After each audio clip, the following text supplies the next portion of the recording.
Masjidimizni endi ichkarisi bilan tanishamiz. Faqat sizlarga kechadan beri ko'chani ko'rsatayotgandim, endi ichkarini ko'ramiz. Ana.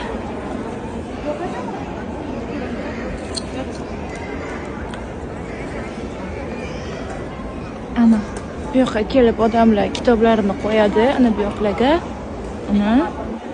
Hamma joyi kitob. Bu yoqqa suv bor, obizamiz ham ana kitob. Hozir bera sizlarga aytgandim-ku, bemalol olib o'tirishingiz mumkin. Yana kitoblar. Nanam ambam bilan birgalikda kitoblar olganlar. Bu Qur'on kitobi, haqiqiy Madina kitobi, qimmat kitob bo'ladi. Oddiy kitoblar ham bor arzon. Lekin uni bu yerga hadya qilib birovning nomiga qo'ysangiz agar, har zamonda kelib bu yoqlarni tozalab, o'sha hadya kitoblarni olib tashlaydi. Bu yerda turmaydi. O'sha uchun original Madina degan o'zini Madinada ishlab chiqaradigan Qur'onni qo'yish kerak. Sal qimmatroq, lekin turadi.